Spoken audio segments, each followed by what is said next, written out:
ఇప్పుడే country delight యాప్ని download చేసుకోండి. Download the country delight app now. Revanth Reddy గారు టీడీపీ వ్యక్తి కావచ్చు, కానీ ఆ తర్వాత ఆయన కాంగ్రెస్లోకి వచ్చారు, ఎంపీగా గెలిచారు, టీపీసీసీ చీఫ్ అయ్యారు, తెలంగాణ ముఖ్యమంత్రిగా గద్దెనెక్కారు. అయితే ఆయన పక్క రాష్ట్రం సీఎం చెప్పిన వాటిని, ఆయన చెప్పిన స్క్రిప్ట్ని అమలు చేస్తారు అని మీరు కామెంట్ చేశారు. ఎందుకు అలాంటి వ్యాఖ్యలు చేయాల్సి వచ్చింది? వాళ్ళు ఒక స్క్రిప్ట్ తయారు చేసి కొంతమంది మీడియా మిత్రులకు పంపించి ఈ రకంగా వెయ్యండి, చంద్రబాబుకు రేవంత్ రెడ్డికి ఏదో మాటల యుద్ధం జరిగింది. అలాంటప్పుడు చంద్రబాబుకి అనుకూలంగా ఎందుకు ఆయన వ్యవహరిస్తాడు? అవ్వాలి, కానీ కావడం లేదు. ఇక్కడ రాజకీయ ప్రయోజనాలు మాత్రమే ఆయనకు ప్రాధాన్యం. చంద్రబాబు గారు ఏపీ సీఎంగా ఉన్నారు, ఇక్కడ రేవంత్ రెడ్డి గారు తెలంగాణ సీఎంగా ఉన్నారు. ఇంకా వాళ్ళిద్దరి మధ్య గురు శిష్యుల బంధం కొనసాగుతోంది అంటారా? ఇప్పుడు ఆయన గురు శిష్యులు అంటే ఒప్పుకోవడానికి సిద్ధంగా లేడు రేవంత్ రెడ్డి. సహచరులు అనే విషయాన్ని కూడా ఆయన ఒప్పుకున్నాడు. ఇంకా మళ్ళీ దాపరికమై ఉంది దాంట్లో. అంటే బనకచర్లను మీరు తప్పుపడుతున్నారా? శాతం చంద్రబాబు నాయుడు గారు ఇది చేయాలని దాంట్లో ఉన్నారు, దానికి ఈయన సహకరిస్తున్నారు. దాన్ని వ్యతిరేకించాలి అని అంటే ఫస్ట్ వీళ్ళు చేయాల్సిన స్టెప్, గోదావరిలో ఒక చుక్క కూడా నీళ్లు లేవు. కేసీఆర్ గారు 10 ఏళ్ల పాటు పెద్ద పులిలా తెలంగాణ రాష్ట్రాన్ని పాలించారు. ప్రతిపక్ష నేతగా కూడా ఆయన అంతే హుందాగా, గంభీరంగా, బలమైన శక్తిగా పనిచేస్తారు అనుకున్నాం. అట్లే చేస్తున్నారు. ఇంకొక విషయం, కొత్తగా ఈ మధ్య ఫామ్ హౌస్ లో క్షుద్ర పూజలు అంటూ కూడా కొన్ని వార్తలు వచ్చాయి, వాటిని మీరు ఖండించారు. ఎందుకు ఇలాంటి? అది రాసిన పని చెప్పుకొని కూడా కొట్టారు. మీరు అన్నారు చూడండి, కేసీఆర్ హుందాగా ఉన్నారు, బాధ్యతాయుతంగా ఉన్నారు, అందుకే ఇంకా ఈ ప్రభుత్వం మీద దాడి మొదలుపెట్టారు. తప్పకుండా వస్తాడు, పెద్ద పులిలాగానే వస్తాడు, సింహంలాగానే కనిపిస్తాడు, అందులో సందేహం ఏం లేదు. ఎవడు ఈ మీడియా, ఈ సోకాల్డ్ స్లాటర్ హౌస్లు నేను ఏదైతే ప్రస్తావిస్తున్నానో గా మీడియా చేసిన ప్రచారంలో అందరూ కూడా పడి మీరు కూడా పోతున్నారు. ఇంతకీ బీజేపీలో బీఆర్ఎస్ విలీనం ఎప్పుడు? ఎందుకు అంటే కేసీఆర్ గారి కూతురే స్వయాన బీజేపీ బీఆర్ఎస్ కుమ్మక్కయ్యారని, బీజేపీలోకి వెళ్లిన గువ్వల బాలరాజు లాంటి వాళ్ళు ఫామ్ హౌస్ లో చర్చలు జరుగుతున్నాయని చెప్పుకొస్తున్నారు. నా మాట కేసీఆర్ మాట కాదా అన్నారు కదా, మీరే ఒక క్లారిటీ ఇవ్వండి. మీరు నేను బతుకున్నంత కాలం అది చూడం. కాబట్టి బీఆర్ఎస్ ఇట్లనే ఉంటుంది, ఇట్లాంటి రాతలు వస్తాయి పోతాయి. ఈ రెండు పార్టీల పని కూడా పడుతుంది బీఆర్ఎస్. కవిత గారికి మీకు కూడా ఎంతో అనుబంధం ఉంది, మేమందరం కూడా చూసాం. అలాంటిది ఆమె ఈ మధ్య మీ మీద తీవ్రమైన వ్యాఖ్యలు అయితే చేశారు. డాష్ నాయకుడు, ఎందుకంటే నేను మళ్ళీ ఎందుకు అంత తీవ్రంగా ఆవిడ మాట్లాడాల్సి వచ్చింది? ముఖ్యంగా నల్గొండ జిల్లాలో ఒక్క ఎమ్మెల్యేను కూడా మనం గెలుచుకోలేకపోవడానికి కారణం ఆయనే అని కూడా అన్నారు. ఆ మాటలు మాట్లాడే ముందు కొంచెము కూలి ఆలోచిస్తే మాట్లాడలేకపోయేది. ఎందుకు ఫ్రస్ట్రేషన్లో ఎందుకు మాట్లాడిందో కానీ పాపం దాంట్లోనే చాలా ఆన్సర్స్ ఉన్నాయి. నల్గొండ జిల్లాలో గెలవు పెద్ద దాని మీద నాకు పెద్ద చర్చ కొనసాగడం ఇష్టం లేదు. మీ పార్టీలోనే ఉన్నారా కల్వకుంట్ల కవిత గారు? టెక్నికల్గా అయితే మా పార్టీలో ఉన్నారు. టెక్నికల్గా కేసీఆర్ గారితో, కేటీఆర్ గారితో ఆవిడ అనుబంధం ఎలా కొనసాగుతోంది? రొటీన్గానే ఉంటుంది. హైదరాబాద్లో ఉండి కూడా రాఖీ కట్టడానికి చెల్లికి సమయం ఇవ్వలేదు, నాట్ అవైలబుల్ అన్నారు కేటీఆర్ గారు. కాబట్టి అనొచ్చు. చాలా మంది చెల్లెళ్లతో ఆయన ఆ రోజు రాఖీ కట్టించుకున్నారు. ఆ రోజు కాదు, రోజు. అందరికీ నమస్కారం, నేను Swaroopa Potlapalli. Welcome to Suman TV. Telangana CM Revanth Reddy తన సొంత ఆలోచనలతో కాకుండా చంద్రబాబు ఇచ్చిన స్క్రిప్ట్ ప్రకారం నడుచుకుంటున్నారని, ఆ స్క్రిప్ట్నే చదువుతున్నారని మాజీ మంత్రి, బీఆర్ఎస్ నేత, సూర్యాపేట ఎమ్మెల్యే జగదీష్ రెడ్డి కామెంట్ చేశారు. అలాగే బనకచర్ల విషయంలో కూడా కుట్ర నడుస్తోందని, ఏపీ ప్రయోజనాల కోసమే ఆయన పనిచేస్తున్నారు అని ఘాటుగా ఆయన వ్యాఖ్యానించారు. ఇంకొక వైపు చూసినప్పుడు బీఆర్ఎస్ ఎమ్మెల్సీ కల్వకుంట్ల కవిత కూడా జగదీష్ రెడ్డి గారిని టార్గెట్ చేసి ఈ మధ్య మాటల యుద్ధానికి తెరలేపారు. ఒకవైపు కాంగ్రెస్కి, ఇంకొక వైపు కల్వకుంట్ల కవితకు జగదీష్ రెడ్డి ఎందుకు టార్గెట్గా మారారు? ఆయన ఇప్పుడు పార్టీలో కీలకమవుతున్నారా? ప్రస్తుతం నాతో పాటు ఉన్నారు జగదీష్ రెడ్డి గారు. ఆయనతో మాట్లాడి ఈరోజు అనేక విషయాలకు, అనేక ప్రశ్నలకు సమాధానాలు తెలుసుకుందాం. సార్ నమస్తే. నమస్తే. ముందుగా రేవంత్ రెడ్డి గారి మీద మీరు చేసిన వ్యాఖ్యలతో ప్రారంభిద్దాం సార్. రేవంత్ రెడ్డి గారు టీడీపీ వ్యక్తి కావచ్చు, కానీ ఆ తర్వాత ఆయన కాంగ్రెస్లోకి వచ్చారు, ఎంపీగా గెలిచారు, టీపీసీసీ చీఫ్ అయ్యారు, తెలంగాణ ముఖ్యమంత్రిగా గద్దెనెక్కారు. అయితే ఆయన పక్క రాష్ట్రం సీఎం చెప్పిన వాటిని, ఆయన చెప్పిన స్క్రిప్ట్ని అమలు చేస్తారు అని మీరు కామెంట్ చేశారు. ఎందుకు అలాంటి వ్యాఖ్యలు చేయాల్సి వచ్చింది? స్వరూప్ గారు మంచి ప్రశ్న అడిగారు. వాస్తవానికి ఆయన సీఎం అయి 20 నెలలు అవుతుంది. సరే ఆయన కాంగ్రెస్లో చేరి దాదాపు 6-7 సంవత్సరాలు అవుతుంది. సో మేము ఎప్పుడు కూడా చంద్రబాబుది ఎజెండా ఆయన అమలు చేస్తుండని, ఆయన స్క్రిప్ట్ చదువుతుండని గతంలో ఎప్పుడు చెప్పలేదు. ఆయన ఎప్పుడైతే చదవటం మొదలుపెట్టిండో, చంద్రబాబు ఎజెండాను అమలు చేయడం మొదలుపెట్టిండో అప్పుడు మాత్రమే మేము కూడా మాట్లాడడం మొదలుపెట్టినాం. ఎందుకంటే వాస్తవానికి ప్రజలకు చెప్పాల్సిన బాధ్యత మా పైన ఉంది. తెలంగాణ వాదులుగా, తెలంగాణ తెచ్చిన వాళ్ళుగా, తెలంగాణ హక్కుల కవచాలుగా, ఒక మాటలు చెప్పాలంటే తెలంగాణ కాపలాదారులుగా ఉన్నాం మేము. తప్పకుండా వాస్తవాలు చెప్పాలి. నేను మొన్న స్వాతంత్ర దినోత్సవ సందర్భంగా వాళ్ళిద్దరూ మాట్లాడిన వ్యాఖ్యలను తీసుకొని నేను ఆ మాట అన్నాను. చంద్రబాబు నాయుడు గారు రాసిచ్చిన స్క్రిప్ట్ను మీరు చదువుతున్నారు తెలంగాణ ముఖ్యమంత్రి అని. వాస్తవం. అయితే విషయం ఏంటంటే ఇద్దరు ఉపన్యాసాలు అయిపోయిన తర్వాత జరిగిన పొరపాటును గమనించి వీళ్ళు సీఎం ఆఫీస్ నుంచి అర్ధగంట లోపలనే వాళ్ళ యొక్క స్క్రిప్ట్ తయారు చేసి కొంతమంది మీడియా మిత్రులకు పంపించి ఈ రకంగా వెయ్యండి, చంద్రబాబుకు రేవంత్ రెడ్డికి ఏదో మాటల యుద్ధం జరిగింది, ఏదో ఎవరి రాష్ట్ర ప్రయోజనాల కొరకు వాళ్ళకి కట్టుబడి ఉండని చెప్పి మీరు వెయ్యాలి అని చెప్పి స్టోరీ లేయించారు. అక్కడ నేను తీసుకున్నాను. వాస్తవానికి వీళ్ళకి మాటల యుద్ధం జరగలే, ఎవరి రాష్ట్ర ప్రయోజనాలకు వాళ్ళు కట్టుబడి లేరు. చంద్రబాబు నాయుడు గారు ఉపన్యాసం అయిపోయిన తర్వాత వీరు కాస్త ఆలస్యంగా మొదలుపెట్టినారు. దానికి కొనసాగింపుగానే వీరు మాట్లాడినరు అని చెప్పినారు. ఏంటిది కొనసాగింపు అంటే, చంద్రబాబు నాయుడు గారు బనకచర్లను కట్టి తీరుతా, బనకచర్ల వల్ల ఎవరికీ నష్టం లేదు అని చెప్పి వారు చెప్పారు. పైగా ఒక అడుగు ముందుకేసి మీ దగ్గర నుంచి వరద వచ్చేదాన్ని మేము భరించాలి, కానీ మేము నీళ్ళు వాడుకోవద్దా అంటూ కూడా మాట్లాడాడు. చాలా విచిత్రమైన వాదన, ప్రపంచంలో ఇప్పటివరకు తెలియదు. దానికి కొనసాగింపుగా ఈయన అసలు కాళేశ్వరం లేనే లేదు, ఇక్కడ గోదావరిలో కృష్ణలో మనకు అన్యాయం జరగనివ్వను అని మాట్లాడాడు. కాళేశ్వరం లేనే లేదు అన్నప్పుడే నువ్వు గోదావరిలో నువ్వు ద్రోహం చేసినట్టు తెలంగాణకు. ఎందుకు అనంటే కాళేశ్వరంలో గత ప్రభుత్వాలు సమైక్య ఆంధ్రప్రదేశ్ ఉన్నప్పుడు గోదావరిలో 960 టీఎంసీలు తెలంగాణ కేటాయిస్తున్నామని జీవోలు ఏదైతే ఇచ్చినాయో దాని ప్రకారం 968 టీఎంసీలను మేము తెలంగాణ వాడుకోవడానికి అన్ని ఏర్పాట్లు చేసినాం, వివిధ ప్రాజెక్టుల నుంచి తీసుకోవడం ద్వారా. దాంట్లో భాగంగా 240 టీఎంసీలను మేము కాళేశ్వరంతో తీసుకుంటున్నామనే విషయాన్ని మేము రికార్డ్ చేసి పెట్టాం. ఇప్పుడు చంద్రబాబు నాయుడు అక్కడ చెప్తున్నది ఏదైతే ఉందో, నేను మిగులు జలాలతో కడతా నీళ్ళు, వృధా జలాలతో కడతా అంటే ఎప్పుడు కూడా అనుమతులు రావు. ఎక్కడైనా నీళ్ళు ఉన్నాయని నిరూపిస్తేనే రావాలి. ఇప్పుడున్న లెక్క ప్రకారం గోదావరిలో నీళ్ళు లేవు ఇక కొత్త ప్రాజెక్ట్ కట్టడానికి. ఆంధ్రప్రదేశ్కు ఉన్న వాటా ప్రకారం కట్టేసుకున్నారు వాళ్ళు, తెలంగాణకు ఉన్న వాటా ప్రకారం మేము మొత్తం కట్టేసినాం. పై రాష్ట్రాలు కూడా, మిగతా రాష్ట్రాలు ఏవైతే ఉన్నాయో వాళ్ళందరూ కూడా వాళ్ళ నీళ్ళు వాళ్ళు కట్టేసేసుకున్నారు. ఎక్కడ కూడా ఇప్పుడు చుక్క నీళ్ళు లేవు. నీళ్ళు ఇప్పుడు ప్రాజెక్ట్ కట్టాలంటే గోదావరి పైన నీళ్ళు ఉన్నట్టు చూపించాలంటే ఇప్పుడు ఒక కొత్త ట్రిబ్యునల్ వచ్చి, కొత్త ట్రిబ్యునల్ కేంద్రం అపాయింట్ చేస్తే ఆ ట్రిబ్యునల్ మళ్ళీ ఈ 50 సంవత్సరాలుగా ఏం ఫ్లోస్ వచ్చినాయి, ఎంత వచ్చినాయి, నీళ్ళు ఇంకేమైనా అదనంగా వచ్చినాయా, ఉన్నాయి తగ్గినాయా లేదా అదనంగా పెరిగినాయా, ఏ రాష్ట్రాలలో ఇప్పుడు ఎంత వాడుతున్నారు, ఇవన్నీ చూసి ఇగో ఇన్ని నీళ్ళు ఉన్నాయి, ఉంటేనేమో ఇగో ఈ రాష్ట్రానికి ఇంత షేర్ వస్తుంది, దీని ప్రకారం మీరు ప్రాజెక్టులు కట్టుకోవచ్చు, వాడుకోవచ్చు అనేది ఇస్తుంది ట్రిబ్యునల్. లేకపోతే లేవు, ఇక మీరు ఉన్నాయి చూసుకోమని చెప్పి ఇస్తుంది ట్రిబ్యునల్. అయితే చంద్రబాబు నాయుడు గారు ఆ ట్రిబ్యునల్ రాకముందే తొందరపడి తీసుకోవాలని చెప్పి ప్లాన్ చేస్తున్నారు. ట్రిబ్యునల్ వస్తే సాధ్యం కాదు. ఇక్కడ నీళ్ళు ఉన్నాయని ఆయన చూపించడానికి స్కోప్ లేదు, కాళేశ్వరం లేదు అన్నప్పుడు మాత్రం ఆయన స్కోప్ దొరుకుతుంది. అది చంద్రబాబు నాయుడుకి కావాల్సిన పనిని రేవంత్ రెడ్డి చేసిండు. కాళేశ్వరం లేదు అని చెప్పడం ద్వారా అది చేస్తున్నారు. ఇది తెలంగాణ ప్రజలకు ద్రోహం చేయడము. ఇది చంద్రబాబు నాయుడుకు కావాల్సిన పద్ధతుల్లో రేవంత్ ప్రవర్తించడము. అందుకే ఆ స్క్రిప్టు ఆయన రాసిస్తేనే ఆయన చదివిండు అనే మాట నేను చెప్పిన వాస్తవం.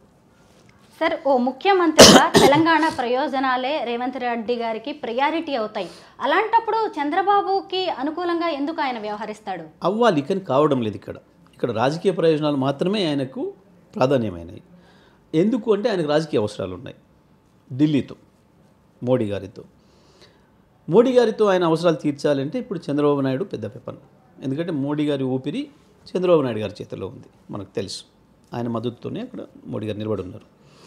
కాబట్టి చంద్రబాబు నాయుడుని ఈయన సాటిస్ఫై చేయడం ద్వారా ఏదో పద్ధతుల్లో ఈయన అవసరాలను ఆయన తీరుస్తాడు. సో దాని కొరకు చంద్రబాబు నాయుడు గారికి కావాల్సిన పద్ధతుల్లో ఈయన ప్రవర్తిస్తాడు. ఇది వాస్తవం, ఇది అందరి కంట ముందు కనపడుతున్న సత్యం. ఇది నేను పెద్ద రహస్యం లేదు, నేనేదో పెద్ద కనుక్కున్నది ఏం లేదు, దీంట్లో నేనేం రీసెర్చ్ చేసే పని లేదు. సాధారణమైన రాజకీయ పరిశీలకులకు కూడా అర్థమయ్యే విషయం ఇది. ఇంత స్పష్టంగా మనకు కనబడుతుంది. దాని కొరకు ఈయన అవసరాల కొరకు, ఈయన రాజకీయ నేపథ్యం మనం చూసినప్పుడు, ఈయన ఆలోచనలు మనం చూసినప్పుడు, ఈయన పదవి కొరకు, ఈయన అవసరాల కొరకు ఎంతకైనా దిగుతాడు, ఎంతకైనా దిగజారుతాడు, దేనైనా పనంగా పెట్టడానికి వెనకాడు అనేది ఆయనకున్న నైజం. అని అట్లనే పైకి వచ్చిండు. అది నేను అనలే, కాంగ్రెస్ నాయకులే చాలామంది అన్నారు. ఇవాళ దాంట్లో ఆయన ఉన్న మంత్రులతో సహా, మంత్రి పదవి కొరకు ప్రయత్నం చేస్తున్నతో సహా అనేక మంది గతంలో ఈయన గురించి చేసిన విమర్శలు మనకు తెలుసు. అవన్నీ కూడా ఉన్నాయి, సాక్ష్యాలు రికార్డెడ్గా ఉన్నాయి. మేం చేయలేము ఈయన మీద పెద్ద ఇప్పుడు విమర్శలు, ఎందుకంటే ఈయన అప్పుడు మేము విమర్శలు చేసే స్థాయిలో కూడా లేడు వాస్తవానికి. ఈయన పీసీసీ ప్రెసిడెంట్ అయిన తర్వాత కాంగ్రెస్లో చేరి కాంగ్రెస్ వాళ్ళు చెప్పిన మాటలను బట్టి నేను ఆయన క్యారెక్టర్ని అనలైజ్ చేసింది తప్ప నేను సొంతంగా చెప్పడం లేదు. చంద్రబాబు గారు ఏపీ సీఎంగా ఉన్నారు, ఇక్కడ రేవంత్ రెడ్డి గారు తెలంగాణ సీఎంగా ఉన్నారు. ఇంకా వాళ్ళిద్దరి మధ్య గురు శిష్యుల బంధం కొనసాగుతోంది అంటారా? అంటే ఇప్పుడు ఆయన గురు శిష్యులు అంటే ఒప్పుకోవడానికి సిద్ధంగా లేడు రేవంత్ రెడ్డి. నేను సహచరుని అంటున్నాడు. అఫ్కోర్స్ సహచరులు అనే విషయాన్ని కూడా ఆయన ఒప్పుకున్నాడు. ఇంకా మళ్ళీ దాపరికమై ఉంది దాంట్లో. గురు శిష్యులు అనేది ప్రపంచానికి తెలిసిన విషయం. కానీ ఆయన నేను సహచరుడిని ఆయనకు ఉంటున్నాడు, ఆ సహచర్యమే చేస్తున్నాడు. ఇప్పుడు కూడా అదే సహచర్యం కొనసాగుతుంది. సీఎం రేవంత్ రెడ్డి ప్రధానమంత్రి మధ్య మంచి సంబంధాలే ఉన్నట్టుగా కనిపిస్తోంది. ఎందుకంటే ఎక్కడ ఈయన్ని దూరం పెట్టడం కానీ, అడిగిన ప్రతిసారి అపాయింట్మెంట్లు ఇవ్వడం కానీ, అప్పట్లో పెద్దన్న అంటూ ఈయన సంబోధించడం, ఇవన్నీ చూసినా కానీ ఒక పాజిటివ్ నోట్ అయితే కనిపిస్తుంది. అలాంటప్పుడు చంద్రబాబు గారి ద్వారా ఆయన ప్రధాన్ని రీచ్ అవ్వాల్సిన అవసరం ఉందంటారా? 100% తప్పకుండా. మీరు అన్నది మంచి వ్యాలిడ్ పాయింట్. బహుశా ఇప్పుడు ఈ సంవత్సరం 20 నెలల కాలంలో భారతదేశంలో ఉన్న బీజేపీ ముఖ్యమంత్రులు కూడా కలవనన్ని సార్లు రేవంత్ రెడ్డి కలిసి, పక్కన కర్ణాటక ముఖ్యమంత్రి కూడా ఉన్నాడు కాంగ్రెస్ పార్టీ నుంచి. ఎన్నిసార్లు కలిసిండు ప్రధానమంత్రిని? అంటే వీళ్ళ మధ్యన రహస్య ఎజెండాలు ఉన్నాయి, వీళ్ళ మధ్యన ఆ అన్యోన్యత అనుబంధం కనబడుతుంది మనకు. కొన్ని విషయాల్ని ప్రత్యక్షంగా ఈయన మాట్లాడుకోలేడు, చేసుకోలేడు, దానికి ఇంకొకరు కావాలి. కాబట్టి తప్పకుండా దానికి సరైన వ్యక్తి చంద్రబాబే అని ఈయనకు తెలుసు, దానికి సమర్థుడు అని తెలుసు, ఇప్పుడు ఆయనకు ఆ శక్తి కూడా ఉందని తెలుసు. కాబట్టి తప్పకుండా ఆయన అవసరం ఉంటుంది, అందులో సందేహం ఏం లేదు. చంద్రబాబు అలాగే రేవంత్ రెడ్డి ఒక్కటై చేస్తున్న ప్రాజెక్టు కాబట్టే బనకచర్లను మీరు తప్పుపడుతున్నారా? పదే పదే దీన్ని కుట్రగా ఎందుకు అభివర్ణిస్తున్నారు?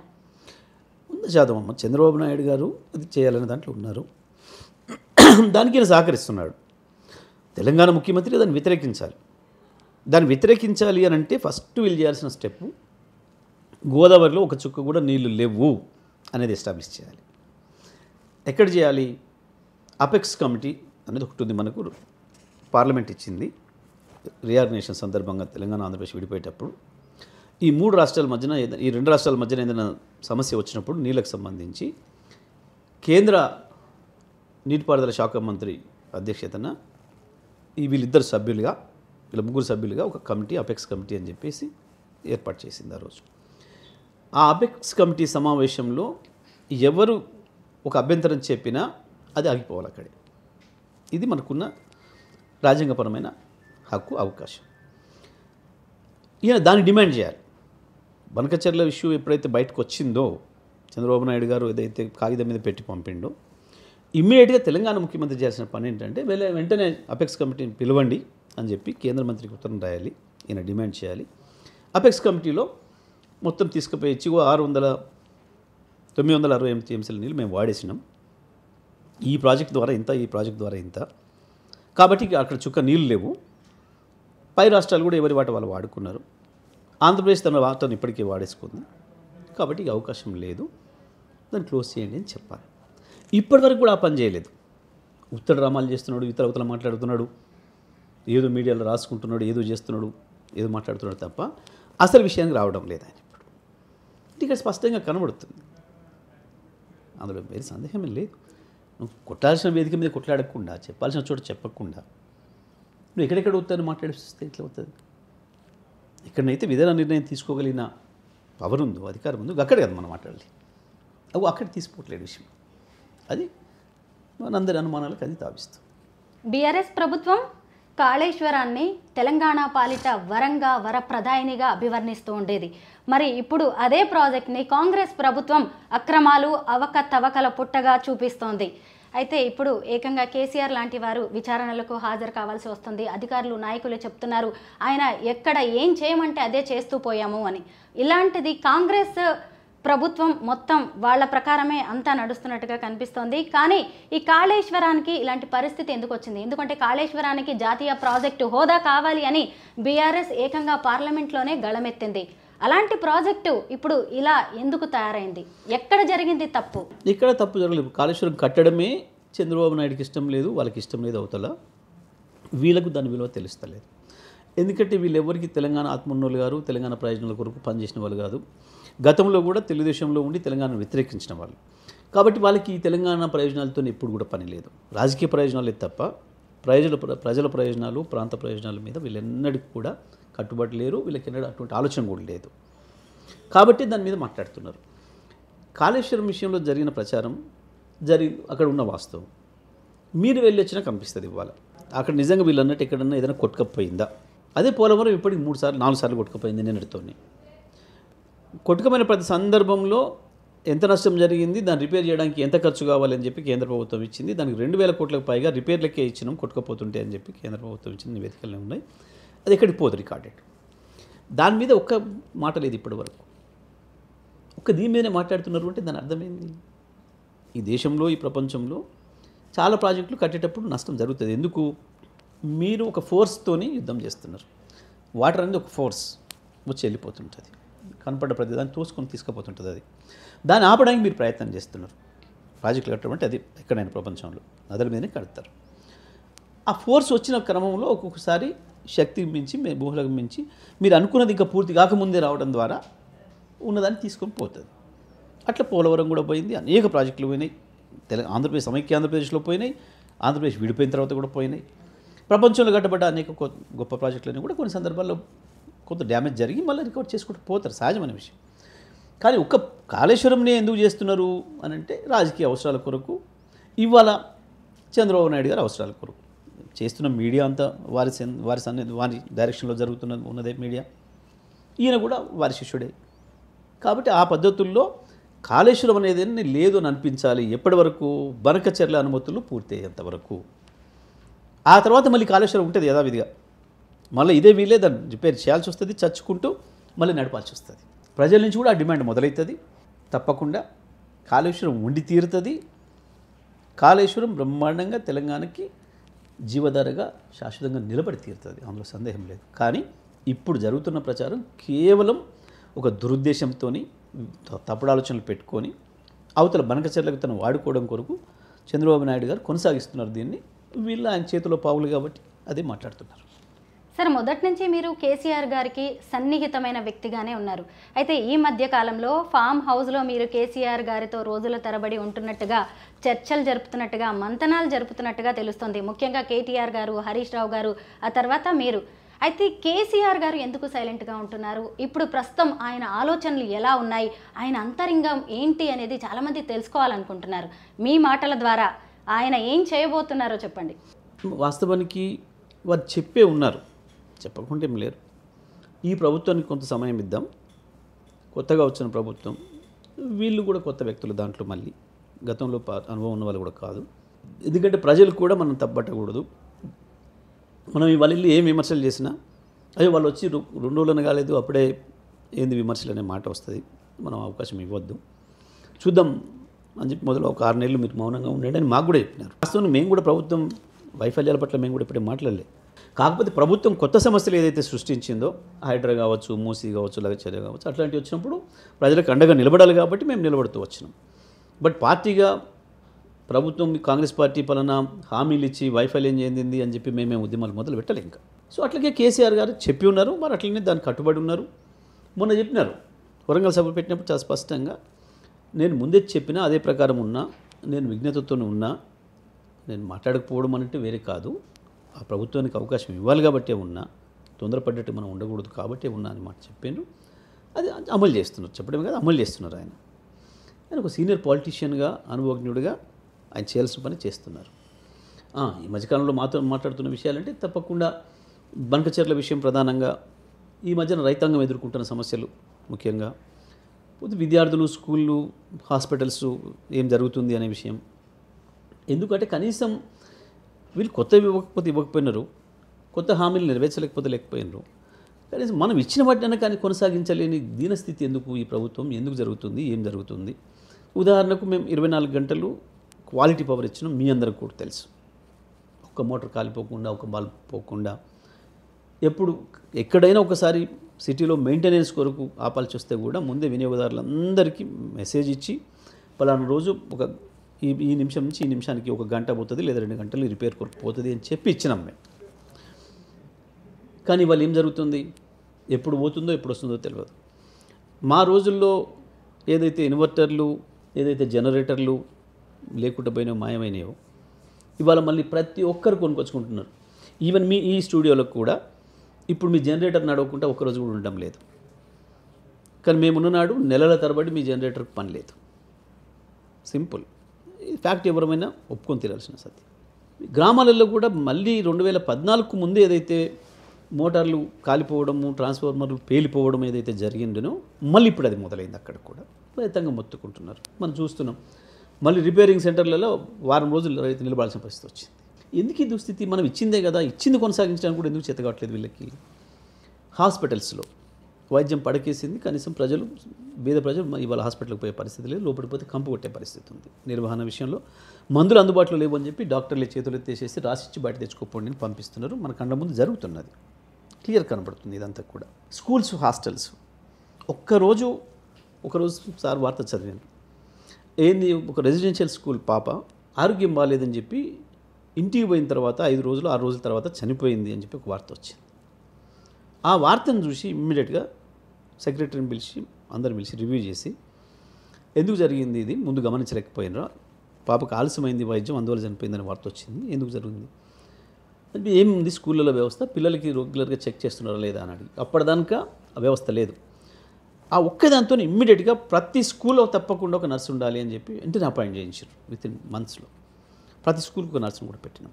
గంత జాగ్రత్త తీసుకున్నారు కేసీఆర్ గారు. మెనూ విషయంలో తనే స్వయంగా కూర్చొని సెక్రటరీని పిలిపించి డైటీషియన్స్ని పిలిపించేసేసి మెనూ ఎట్లా ఇవ్వాలి పిల్లలకు, ఏ రోజు ఏది ఇవ్వాలి అది జరిగి తీరాలి, ఇన్స్పెక్షన్ టీంలను పెట్టి చేయించారు. ఇవాళ ఏం జరుగుతుంది, 100 మంది పైగా పిల్లలు చనిపోయారు ఇప్పటికీ. ఎందుకు ఈ రకంగా జరుగుతుంది, ఏం జరుగుతుంది అనే దాని మీద వారు చర్చ చేస్తూ ఉన్నారు. ఇక వ్యవసాయ రంగానికి అయితే దారుణం. మళ్ళీ ఎరువుల కొరకు కూడా రైతులు లైన్లో నిలబడాల్సిన దుస్థితి. ఒకప్పుడు 2014 ముందు ఏదైతుందో మళ్ళీ పునరావృతమైంది. చెప్పులు పెట్టుకొని లైన్లో నిలబడ్డాము, వారాల తరబడి. ఈ మధ్యన అక్కడ మహిళలు నిద్రపోయిన సంగతి కూడా మనం చూసినాం. ఆడ దాని కొరకు వెళ్ళి కూర్చొని మళ్ళీ పోలీస్ స్టేషన్లు, మళ్ళీ పోలీసులు అన్నీ కూడా నీళ్ళు ఇవ్వలేని పరిస్థితి. మొన్న 2 ఎండాకాలాల్లో 2 వేసింగ్లో పొలాలు ఎండిపోయిన 1000 ఎకరాలు మనం చూసి. సో ఇట్లా అనేక విషయాలపైన చర్చలు చేస్తున్నారు మనతో. పర్టికులర్గా బనకచెర్లకు సంబంధించి గత నెల రోజులుగానైతే మీరు అన్నట్లు నేను ఎక్కువ కాలం ఉన్నది దేని కొరకు అంటే బనకచెర్ల విషయంలోనే అసలు ఏం చేస్తుంది ఈ ప్రభుత్వాన్ని కేవలం రాజకీయ విమర్శ చేసి వదిలిపెడదామనే దాంట్లో మేము లేవు. చంద్రబాబు లాగా మేము ప్రతిదీ రాజకీయమే చేయాలని అనుకోము. కేసీఆర్ గారు ఎప్పుడు అట్లా భావించారు. రాజకీయాలు సెకండరీ, అది ఎన్నికలు వచ్చినట్టు రాజకీయాలు, మిగతాప్పుడంతా డెవలప్మెంట్ మీద ఆలోచన చేయాలి తప్ప అని. బనకచెర్లను ఒకవేళ ప్రభుత్వము ముఖ్యమంత్రి ఇదే మొండితో వైఖరితో పోయి కనుక చంద్రబాబుకు సపోర్ట్ చేసి ఆంధ్రప్రదేశ్కి అనుమతులు వచ్చే పరిస్థితి వస్తే మనం ఏం చేద్దాం, లీగల్గా కూడా ఏం చేద్దాం. కేవలం ఒక స్టేట్మెంట్ ఇచ్చో ఉద్యమం తీసుకొచ్చో మాట్లాడడం వదిలిపెట్టడం కాదు, లీగల్గా కూడా మనకున్న అవకాశాలు ఏంది, పార్టీగా కావచ్చు, తెలంగాణ రైతాంగం తరఫున కావచ్చు, మనం కూడా కొట్లాడడానికి ఉన్న అవకాశాలు ఏంది, ఏం చేద్దాం, ఈ విషయాలపైన మేము చర్చ చేస్తూ ఉన్నాం. గత 15 రోజులుగా 2 నెలలుగా మేము చేస్తుంది అదే. సరే సార్ కొంచెం ఆరోగ్యం బాగాలేకపోవడం అనేది ఏదైతే ఉండేనో అది సందర్భంలో కూర్చొని మాట్లాడుకోవడానికి ఉండాలి కాబట్టి మేము ఆ పద్ధతుల్లో ఆ వాటిపైన చర్చ చేస్తూ ఉన్నాం. సార్, కేసీఆర్ గారు 10 ఏళ్ల పాటు పెద్ద పులిలా తెలంగాణ రాష్ట్రాన్ని పాలించారు. ప్రతిపక్ష నేతగా కూడా ఆయన అంతే హుందాగా, గంభీరంగా, బలమైన శక్తిగా పనిచేస్తారు అనుకున్నాం. అట్లే చేస్తున్నారు. కానీ 2 ఏళ్లు గడుస్తున్నా కానీ ఆయన ప్రజల్లోకి రాకుండా, ప్రభుత్వాన్ని ప్రశ్నించకుండా ఫామ్ హౌస్కే ఎందుకు పరిమితం అవుతున్నారు? ఇంకొక విషయం, కొత్తగా ఈ మధ్య ఫామ్ హౌస్లో క్షుద్ర పూజలు అంటూ కూడా కొన్ని వార్తలు వచ్చాయి, వాటిని మీరు ఖండించారు. ఎందుకు ఇలాంటి? అది రాసిన వాడిని చెప్పుతూ కూడా కొట్టాలి, వాడు ఎవడని కానీ వాడు చెప్తూ కొట్టాలి వాడిని ఎవడో రాష్ట్ర వేదవనం. వాళ్ళ మంత్రి మాట్లాడిండు, ఏదో క్షుద్ర పూజలు చేసిండు మాకు ఏదో అని చెప్పేసి మాట్లాడు. ఇట్లాంటి చెత్త మాటలు మాట్లాడడం వాళ్ళకి అలవాటు, అది అలవాటు వాళ్ళకి రాస్తారు. ఇక మీరు అన్నారు చూడండి, కేసీఆర్ హుందాగా ఉన్నారు, బాధ్యతాయుతంగా ఉన్నారు, అందుకే ఇంకా ఈ ప్రభుత్వం మీద దాడి మొదలు పెట్టలేదు. తప్పకుండా పెద్ద పులిలాగానే వస్తాడు, సింహంలాగానే గాండ్రిస్తాడు, అందులో సందేహం ఏం లేదు. కానీ ఇవి చిన్నవి ఈ నక్కల మీదికి ఆయన అంతగా వచ్చే అవసరం లేదు వాస్తవాన్ని చెప్పాలంటే. వీటి బాసులనే కదా ఆయన తరిమి కొట్టింది. ఇప్పుడున్న ఫోర్సెస్ ఏదైతే ఉన్నాయో వీటి బాసుల్ని ఈయన ఇప్పుడున్న ముఖ్యమంత్రికి పాత బాసు కొత్త బాసులు అందరినీ కదా తిప్పికొట్టి తెచ్చిండు తెలంగాణ. కాబట్టి ఇప్పుడే అంత అక్కర్లేదు, ఇంకా చేయని తప్పు, ఇంకా ఎగరని. ఎందుకు అనంటే మళ్ళీ మీలాంటి వాళ్ళే క్వశ్చన్ వేసినప్పుడు, సార్ మీకు అంత ఆత్రమైంది సార్, పవర్ పోయిందని, అప్పుడే వాళ్ళని పని చేసుకునియరా, ఇంత తొందరగా మీరు ఇట్లా దాడి పెడితే ఎట్లా సార్ అని మీరు అడగవచ్చు మమ్మల్ని యాంకర్గా. ఆ అవకాశం కూడా మీకు ఇవ్వద్దు అని కేసీఆర్ గారు ఆగుతున్నారు. కేసీఆర్ గారు ఎప్పుడు ఎట్లా ప్రశ్నించాలనో, ఎప్పుడు ఎట్లా ఎండగట్టాలనో, ప్రజలకు ఎట్లా అండగా నిలబడాలనో తప్పు ఉండిస్తారు. ఇవాళ మేము ఇంకొక మాట చెప్తున్నాం, కేసీఆర్ గారు లీడనో ఇంకోటి అన్నోడు ఎవడైనా తెలియతొక్క మాట. ఇంకొకటి కూడా, కేసీఆర్ ఎక్కడున్నాడు? తన నియోజకవర్గంలోనే ఉన్నాడు, తన వ్యవసాయం క్షేత్రంలోనే ఉన్నాడు. ఈ వ్యవసాయ క్షేత్రం అనే దాన్ని ఏదో ఒక విలనైజ్ చేసి ఒక తప్పుడు పదంగా మార్చి, ఎవడు ఈ మీడియా, ఈ సోకాల్డ్ స్లాటర్ హౌస్లను నేను ఏదైతే ప్రస్తావిస్తున్నానో మీడియా చేసిన ప్రచారంలో అందరూ కూడా పడి మీరు కూడా పోతున్నారు. కరెక్ట్ కాదు అది. ఎందుకు అనంటే, నా పొలంలో నేను ఇల్లు కట్టుకొని ఉంటే దాని కింద ఫామ్ హౌస్ అని ఇంగ్లీష్ పేరు పెట్టి వ్యవసాయ క్షేత్రంలో అని చెప్పండి. ప్రజలకు అర్థమయ్యే భాషలో చెప్తే ప్రజలు అర్థం చేసుకుంటారు. ఓహో, వ్యవసాయం చేసుకుంటున్నాడు, పొలంలో ఉన్నాడు, తన కాన్స్టిట్యున్సీలో ఉన్నాడు. వదిలిపెట్టిపోయి ఢిల్లీలో ఉండట్లేడు కదా. ఏడాది అర్థంలో 300 రోజులు ఢిల్లీలో లేడు కదా కేసీఆర్. ఇంకోటి, కేసీఆర్ ఆబ్సెన్సీని ఎవరు ఫీల్ అవుతున్నారు? ప్రజలు ఎప్పుడు ఫీల్ కాలే. ఎందుకంటే కేసీఆర్ ప్రతినిధులుగా మేమందరం మాట్లాడుతున్నాము. నా మాట కేసీఆర్ మాట కదా, కేటీఆర్ మాట్లాడితే కేసీఆర్ మాట కదా, హరీష్ రావు గారు మాట్లాడితే కేసీఆర్ మాట కదా, మా సొంతం ఉంటాయా? కేసీఆర్ డైరెక్షన్లోనే ఉంటాయి కదా, కేసీఆర్ మాటలనే కదా మేము ప్రజలు చెప్పేది. ఇడు ఆబ్సెన్సీ ఉందనే మాట అబద్ధం. ఆపగలిగినాం కదా బ్రహ్మాండంగా. మూసి కుట్రను ఆపినాం, లగచర్ల కుట్రను ఆపినాం, ప్రజలు దోపిడీ చేసి అన్నింటిని అడ్డుకున్నాం, ఈ ప్రభుత్వాన్ని నిలదీసినాం. కేసీఆర్గానే కదా. ప్రజలు మమ్మల్ని ఎట్లా చూస్తారు? కేసీఆర్గా చూస్తారు. కేసీఆర్ ప్రజలుగానే చూస్తారు తప్ప వేరే కాదు కదా. అందుకని ఎవరైనా కేసీఆర్ లేడనో, కేసీఆర్ ఆబ్సెన్సీ ఉందని ఎవరైనా అంటే అది తెలియతొక్కుతారు. ఇంతకీ బీజేపీలో బీఆర్ఎస్ విలీనం ఎప్పుడు?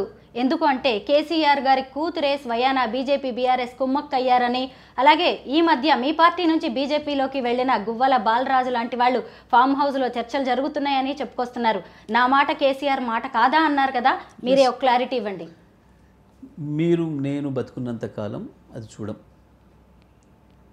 బీఆర్ఎస్ బీజేపీలో విలీనం అనమాట మనం చూడం. ఇది పక్కా రాసి పెట్టుకోండి, సింపుల్. ఎందుకు అనంటే ఇది కొత్తగా రాలేదు, చాలా కాలం నుంచి పుట్టింది ఇది.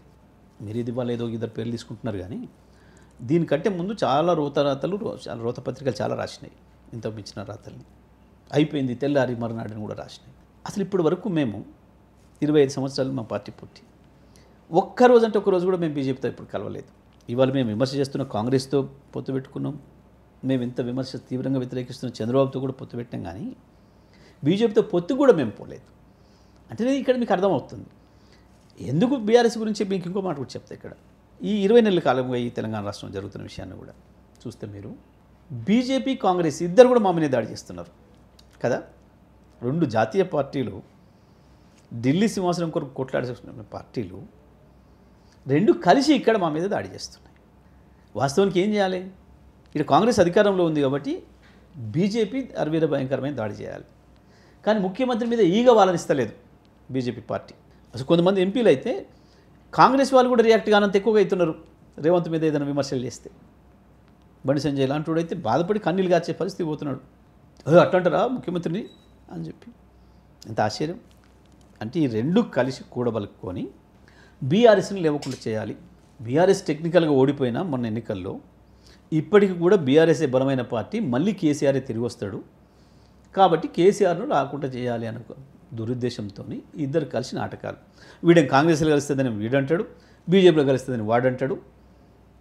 ఈ పనికి మళ్ళీ మాటలు మాట్లాడతారు. కాబట్టి బీఆర్ఎస్ ఇట్లనే ఉంటుంది, ఇట్లాంటి రాతలు వస్తాయి పోతాయి. ఈ 2 పార్టీల పని కూడా పడుతుంది బీఆర్ఎస్. సార్, మీకు కేసీఆర్ గారి కుటుంబంతో సన్నిహిత సంబంధాలు ఉన్నాయి. అలాగే ఎమ్మెల్సీ కవిత గారికి మీకు కూడా ఎంతో అనుబంధం ఉంది, మేమందరం కూడా చూసాం. అలాంటిది ఆమె ఈ మధ్య మీ మీద తీవ్రమైన వ్యాఖ్యలు అయితే చేశారు. డాష్ నాయకుడు, ఎందుకంటే నేను మళ్ళీ ఆ పదాన్ని కూడా వాడడం నాకు ఇష్టం లేదు. ఎందుకు అంత తీవ్రంగా ఆవిడ మాట్లాడాల్సి వచ్చింది? ముఖ్యంగా నల్గొండ జిల్లాలో ఒక్క ఎమ్మెల్యేని కూడా మనం గెలుచుకోలేకపోవడానికి కారణం ఆయనే అని కూడా అన్నారు. ఎక్కడొచ్చింది మీ మధ్య ఈ గ్యాప్ అనేది? అంటే స్వరూప గారు సరే ఆ మాటలు మాట్లాడే ముందు కొంచెం కూల్గా ఆలోచిస్తే మాట్లాడలేకపోయేది. ఎందుకు ఫస్ట్ స్టేషన్లో మాట్లాడింది ఎందుకు మాట్లాడిందో కానీ పాపం దాంట్లోనే చాలా ఆన్సర్స్ ఉన్నాయి. నల్గొండ జిల్లాలో గెలవకపోవడము, ఇంకో జిల్లాలో ఎక్కడ తను ప్రాతినిధ్యం వహిస్తున్న విషయాలన్నీ కూడా చర్చకు వస్తాయి. ఎందుకో పాపం ఏ తొందరపాటులోనో ఎందుకు మాట్లాడిందో తెలియదు. కాబట్టి నేను కూడా దానికి సరైన పద్ధతుల్లో గౌరవంగానే చెప్పాల్సిన సమాధానం చెప్పిన. పెద్ద దాని మీద నాకు పెద్ద చర్చ కొనసాగడం ఇష్టం లేదు. ఎందుకంటే బహుశా సడన్గా ఎందుకు వచ్చిందో ఏందో, సడన్గా వాళ్ళు ప్రశ్న అడగడం వల్ల వచ్చిందో ఆన్సర్ ఎందుకో కానీ పాపం మాట్లాడకూడని పద్ధతిలో మాట్లాడింది. బహుశా తర్వాత నేను ఆన్సర్ చేసిన తర్వాత తను కూలినది మాట్లాడలేదు అంటే సరిపోయిందని నేను అనుకుంటున్నా. ఈ పెద్ద మళ్ళీ దాని మీద ఇంక వేరే చర్చ అక్కర్లేదని నేను భావిస్తున్నాను. కేసీఆర్ దేవుడు, ఆయన చుట్టూ దెయ్యాలున్నాయి అన్నారు. ఆవిడ ఎవరినన్నారు? ఆయన చుట్టూ ఎక్కువగా ఉంటుంది, మీరు ఉన్నారు, కేటీఆర్ గారు ఉన్నారు, హరీష్ రావు గారు ఉన్నారు. పైగా నా మీద ఇదంతా కూడా విమర్శలు ఆరోపణలు వస్తున్నాయంటే కూడా బీఆర్ఎస్ ఒక గట్టి నాయకుడు, సీనియర్ నాయకుడు ఇదంతా చేయిస్తున్నారని కూడా కవిత అన్నారు. నేను ఏమంటున్నాను స్వరూప గారు, పెద్దగా నాకు చర్చ చేయడానికి ఆసక్తి లేదు అంటున్నాను వారి గురించి. ఎందుకంటే అన్నప్పుడు తనే చెప్పాలి. తను దేని దయ్యంగా భావిస్తుందో దేని దేవుడిగా భావిస్తుందో మనకు తెలియదు. ఎందుకంటే కొంతమంది ప్రపంచంలో కొంతమంది దయ్యాలుగా భావించిన వాటిని కొంతమంది దేవులుగా భావిస్తారు. ఉదాహరణకి ద్రావిడులు దేవుడిగా భావించే వాళ్ళని ఆరియన్స్ దయ్యంగా భావిస్తారు, ఆరియన్స్ దయ్యంగా భావించే వాళ్ళని వాళ్ళు దేవుడిగా భావిస్తారు. కాబట్టి ఎవరు దేన్ని ఎట్లా భావిస్తారో తెలియదు. కాబట్టి ఇది వారిని అడిగితే మంచిది. మీ పార్టీలోనే ఉన్నారా కల్వకుంట్ల కవిత గారు? టెక్నికల్గా అయితే మా పార్టీలో ఉన్నారు. టెక్నికల్గా కేసీఆర్ గారితో కేటీఆర్ గారితో ఆవిడ అనుబంధం ఎలా కొనసాగుతోంది? రొటీన్గానే ఉంటుంది. హైదరాబాద్లో ఉండి కూడా రాఖీ కట్టడానికి చెల్లికి సమయం ఇవ్వలేదు, నాట్ అవైలబుల్ అన్నారు కేటీఆర్ గారు. అనొచ్చు, క్లియర్ కాబట్టి అనొచ్చు. లేరు కాబట్టి సహజం కదా. చాలా మంది చెల్లెళ్లతో ఆయన ఆ రోజు రాఖీ కట్టించుకున్నారు. ఆ రోజు కాదు, ముందు రోజు. ముందు రోజుది అది. ముందు రోజు కట్టించుకొని బయటకు వెళ్తున్నాను చెప్పినట్టున్నారు. పెద్ద ఇష్యూ కాదు అది. అంతేనంటారా? It's not a big issue. Last year కూడా కట్టలేదు, అందుబాటులో లేనప్పుడు కట్టారు. ఆమె అందుబాటులో లేదు లాస్ట్ ఇయర్ కట్టడానికి. ఈ సంవత్సరం ఆయన అందుబాటులో లేడు. దానికి ఏముంది పెద్ద చర్చ? సార్, బీఆర్ఎస్ పార్టీనే కాదు, వాళ్ళ కుటుంబం ఎలా ఉంది అనేది కూడా జనం చాలా దగ్గర నుంచి చూస్తున్నారు. నిజంగా కల్వకుంట్ల కవిత గారికి కేసీఆర్కి మధ్య గ్యాప్ అనేది లేదా? వాళ్ళ కుటుంబం అంతా బాగుందంటారా? సహజంగానే ఉంటే పెద్ద ఏముంది దాంట్లో ఇష్యూ? పెద్ద ఇష్యూనే కాదు. ప్రతి ఇంట్లో కూడా తాత్కాలికంగా ఎప్పుడైనా ఒక చిన్న అవగాహన లోపం రావచ్చు, ఇంకేదైనా రావచ్చు, ఉంటే ఏముంటుంది దాంట్లో? అల్టిమేట్గా కుటుంబం అది పెద్ద ఇష్యూనే కాదని నేనంట. వస్తే పోతే ప్రతి ఇంట్లో కూడా వస్తాయి, చాలా ఇంట్లో కూడా వస్తాయి పోతాయి, సహజమైన విషయాలు. కాబట్టి అది పెద్ద డిబేటబుల్ పాయింట్ కాదు అని నా ఉద్దేశం. కల్వకుంట్ల కవిత గారు వేరు కుంపటి పెట్టారా? ఎందుకంటే బీసీ రిజర్వేషన్లు అంటున్నారు, ఆ తర్వాత ఈ మధ్య నిరాహార దీక్ష అన్నారు. అన్నీ కూడా ఏకపక్షంగా ఆమెంతటా ఆవిడ నిర్ణయాలు తీసుకొని తెలంగాణ జాగృతి పేరుతోనే చేస్తూ ఉన్నారు. ఎక్కడా కూడా కేసీఆర్ గారి డైరెక్షన్లో ఆమె నడుస్తున్నట్టుగా కనిపించట్లేదు. యాక్చువల్గా నేను పార్టీగా కాదు, నేను ఎప్పుడో పెట్టుకున్నా నా సాంస్కృతిక సంస్థ, దాంతో చేసుకుంటున్నా అని చెప్పినారు. ఇవ్వాలనే కాదు, మీకు ఇంకోటి కూడా చెప్తారు సరిపోయారు.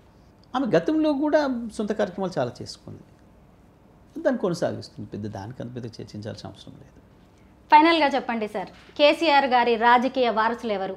కేటీఆర్ గారా లేదంటే కల్వకుంట్ల కవిత గారా? ప్రస్తుతానికి పార్టీకి ప్రెసిడెంట్ కేసీఆర్ గారు, వర్కింగ్ ప్రెసిడెంట్ కేటీఆర్ గారు. సింపుల్. సార్, ఇప్పటికే నల్గొండ జిల్లాకి, మీ జిల్లాకి 2 మంత్రి పదవులు ఉన్నాయి, మూడోది కూడా కావాలి అని మునుగోడు ఎమ్మెల్యే రాజగోపాల్ రెడ్డి గారు డిమాండ్ చేస్తున్నారు. మొత్తానికి నల్గొండ జిల్లా నుంచే కాంగ్రెస్లో ముసలం పుట్టింది అనుకోవచ్చా? ఇంతకుముందు మీరు కోమటిరెడ్డి గారు ఉప్పు నిప్పులా ఉండేవాళ్ళు, ఒకళ్ళ మీద ఒకళ్ళు ఆరోపణలు ప్రత్యారోపణలు విమర్శలు చేసుకునేవాళ్ళు. ఈ మధ్య మీరేంటో వాళ్ళిద్దరి మధ్య ఏం జరుగుతుంది, కాంగ్రెస్లో ఏం జరుగుతుంది అని సైలెంట్గా చూస్తూ ఉన్నారా? వాస్తవానికి కొంచెం మీడియా ఎక్కువ ఇంపార్టెన్స్ ఇస్తుంది, కానీ వాళ్ళు ఎప్పుడైనా కోతి చేస్తలేనమ్మా వాళ్ళిద్దరికి కూడా. గతంలో కూడా వాళ్ళు నాపై ఎన్నడూ వ్యక్తిగత విమర్శలు చేసిన, గతంలో 10 సంవత్సరాలు నేను మంత్రిగా ఉన్న కాలంలో నేనైనా రియాక్ట్ కాలేదు, నేనే వాళ్ళకి ఆన్సర్ చేయలేదు. ఇంకోటి ఏంటంటే వాళ్ళకి మాట మీద నిలబడే లక్షణం లేదు ఎప్పుడు కూడా. ఇప్పుడే విమర్శ చేస్తారు, ఇప్పుడే పొగుడుతారు ఎవరినైనా. గతంలో కేసీఆర్ గారి గురించి మాట్లాడినా అట్లే ఉండేది. ఎందుకంటే మీరు ఒక్కసారి వాళ్ళ రికార్డ్స్ తీస్తే ఇదే కాళేశ్వరం గురించి వెళ్ళి కోమటిరెడ్డి వెంకరెడ్డి కావచ్చు, లేకపోతే రాజగోపాల్ రెడ్డి కావచ్చు, చాలా గొప్ప పోయిన సందర్భాలు ఉన్నాయి. మళ్ళీ దాని మీద విమర్శలు చేస్తారు వీళ్ళు. రేవంత్ రెడ్డి గురించి వెళ్ళి వాళ్ళు ఎవరు బయట వాళ్ళు కూడా అనే మాట్లాడినారు. 25 కోట్లు పెట్టి కొనుక్కొచ్చుకున్నాడు, అది సప్లై చేసి తెచ్చినాడు, ఇది చేసినాడు, అసలు ఆయన నాయకత్వంలో మేము పనిచేస్తామా అని ఇద్దరు అన్నదమ్ములు ఒకరికొకరు పోటీపడి మాట్లాడినారు. మళ్ళీ వాళ్ళ వెంకటరెడ్డి ఏమో రేవంత్ రెడ్డి ఇంకా 10 సంవత్సరాలు ముఖ్యమంత్రి ఉండాలని నేను పూజలు చేసినా అని చెప్పినాడు. మనం చూసినాం. అట్లా అంటాడా మీడియా ముందు? మళ్ళీ వెంటనే పక్కకు వేసేసి ఇవి తొందరగా మీకు వెళ్ళరా ముఖ్యమంత్రి అంటాడు. అది అందరికీ తెలుసు. నల్గొండలో మీరు ఏ రిపోర్టర్ అడిగినా మీకు కూడా తెలిసి ఉంటుంది ఆయన మాట్లాడేది. ఇట్లా ఉంటాయి వాళ్ళవి. సో కాబట్టి పెద్ద నాకు ఉప్పు నిప్పు అనేది ఏం లేదు. వాళ్ళు ఎప్పుడు ఏదో చెత్తమాటలు మాట్లాడుతుంటారు, నేను నవ్వుకొని పోతాను కుప్పిగంతులు అని. ఈ మధ్యకాలంలో జరుగుతున్న దాంతో ఏదో జరుగుద్ది అనే భ్రమలు మాకేం లేవు. ఈయన ఏదో పెద్ద రాజగోపాల్ రెడ్డి ఏదో తిరుగుబాటు చేసి ముస్లిం పుట్టించి ఆ గవర్నమెంట్ పడగొడతాడని మేము అనుకోవడం లేదు. ఏదో టెంపరీగా మంత్రి పదవి కొరకు అంటే కొన్నిసార్లు వీళ్ళు ఎట్లుంటారంటే ఇంకొకరికి అవకాశం ఇవ్వద్దు ప్రతిపక్షానికి అని చెప్పి వాళ్ళు తిట్టుకుంటుంటారు. వాళ్ళకి అదొక లక్షణం ఉంటుంది. ఒక మాట చెప్పండి, మా జిల్లాలో వీళ్ళని ఏమనుకుంటారంటే ఈ నాటకాలలో, సినిమాలలో, భాగవతాలలో సీరియస్గా కథ నడుస్తున్నప్పుడు కొంచెం ప్రజలకి రిలీఫ్ ఇవ్వడం కొరకు ఆట విడుపుగా మధ్యలో బాఫూన్లని, జోకర్లని వస్తుంటారు కదా. వీళ్ళవి కూడా గట్లాంటి పాత్రలు అనుకుంటారు మా జిల్లాలో. వీళ్ళని అంతమించి సీరియస్గా చూడడం లేదు ఇప్పుడు మా ప్రజలుగా. ఎందుకంటే వీళ్ళు గతం, వీళ్ళ చరిత్ర, వీళ్ళు మాట్లాడింది, మాట మార్చింది, ఇవన్నీ కూడా చూస్తున్నారు. లేకపోతే ఎంత దిగజారి ముఖ్యమంత్రిగా అసలు ఎవరు పోయినా ఈ 3 ఏళ్లలో, ఈ 2 ఏళ్లలో అడే ముఖ్యమంత్రిరా అని చెప్పి మాట్లాడతాడని ప్రతి ఒక్కరు చెప్పారు. ఆ మధ్యన అయితే వార్తలు వచ్చినాయి, మనం అందరం కూడా చూసినాం. వెంకరెడ్డి ఉత్తమ్ మాట్లాడుకున్నది ట్యాబ్ చేసిండు రేవంత్ రెడ్డి అని చెప్పి ఈయన చాలా చోటు చెప్పుకున్నాడు అని చెప్పి రాసిండ్రు. ఫోనే బంద్ చేసిండు 1 నెల రోజులుగా వెంకరెడ్డి అని కూడా చెప్పిండ్రు. ఇప్పుడు ఫోన్ తీసేసి డబ్బా ఫోన్ వాడుతున్నాడు అని కూడా చెప్తున్నారు. ఇవన్నీ ఫోన్ బంద్ పెడుతున్నాడు, ఎప్పుడు చూసినా ఫోన్ ఆన్ ఉండటం లేదు అని నల్గొండ రిపోర్టర్ని ఎవరిని అడిగినా చెప్తారు వాళ్ళు.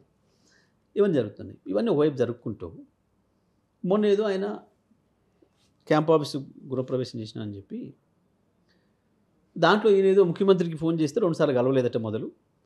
ఆ తర్వాత ఫోన్ వస్తుంటే అదే ముఖ్యమంత్రి ఫోన్ చేస్తుండే అవుర్రా అని చెప్పి ముఖ్యమంత్రి గారు మీరు ఇంకా 10 ఏళ్ళు మీరే ముఖ్యమంత్రి ఉండాలని చెప్పి నేను ఇక్కడ హోమం చేసిన.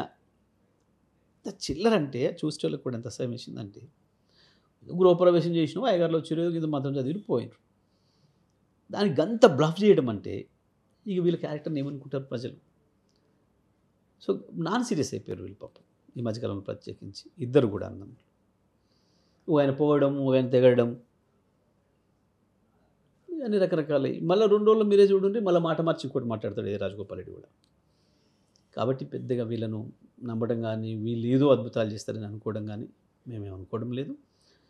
ఇక మేము ఇప్పుడులాగంటే నాకు ఎన్నట్టు అలవాటు, నా అంత లేనప్పుడు విమర్శలు చేసే అలవాటు లేదు. వ్యక్తిగత విమర్శలు నాకు అసలే అలవాటు లేదు జీవితంలో. పాలసీల మీద చేస్తా, వాళ్ళ వైఫల్యాల మీద చేస్తా. తప్పకుండా జిల్లాలో వాళ్ళు ఫెయిల్ అవుతున్న విషయాన్ని నేను జిల్లా పోయినప్పుడల్లా చెప్తున్నాను. నేను అనేక రంగాల్లో విఫలమవుతున్నారు జిల్లా నడపడంలో అని చెప్పి అక్కడేం కాంప్రమైజ్ లేదు. తెలంగాణ ప్రజలకు ఏం చెప్పాలనుకుంటున్నారు సార్? తెలంగాణ ప్రజలు ప్రస్తుత పరిస్థితులలో ఒక తెలంగాణ వ్యతిరేక ప్రభుత్వం, తెలంగాణ ఆత్మలేని ప్రభుత్వం వచ్చింది. సరే పరిపాలన చేయవచ్చు, చేరాలేకపోవచ్చు, అది వేరే విషయాలు. కానీ గత ప్రభుత్వం చేసిన వాటిని కూడా కొనసాగించలేని దీనస్థితి ఉంది. అన్నిటికీ మించి తెలంగాణ హక్కులకు భంగం వాటిల్లే ప్రమాదం వస్తూ ఉంది. ప్రత్యేకంగా నదుల నీళ్ళల్లో తెలంగాణ మళ్ళీ ఒకసారి దోపిడికి గురయ్యే అవకాశం ఉంది. దురదృష్టవశాత్తు ఇవాళ ఇక్కడున్న ప్రభుత్వాధినేత తన రాజకీయ అవసరాల కొరకు మన హక్కుల్ని ఫలంగా పెట్టే ప్రమాదం వస్తుంది. దీని విషయంలో తెలంగాణ ప్రజలు, తెలంగాణ వాదులు అందరూ కూడా జాగ్రత్తగా ఉండాల్సిన అవసరం, ఎప్పటికప్పుడు దాన్ని కనిపెట్టుకుంటూ ఉండి మరొక ఉద్యమానికి ముందుకు పోవాల్సిన అవసరం వస్తుంది అనేది మన కళ్ళ ముందున్న సత్యం. తెలంగాణ ప్రజలందరూ కూడా ఆ వైపు ఆలోచించాలని చెప్పి నేను కోరుకుంటున్నాను. తెలంగాణ రాష్ట్రంలో ఈ మధ్య కాలంలో నెలకొన్న పరిస్థితులు, అలాగే కేసీఆర్ గారి కుటుంబంలో జరుగుతున్న పరిణామాల మీద చక్కటి క్లారిటీ ఇచ్చారు. Thank you so much sir. Thank you.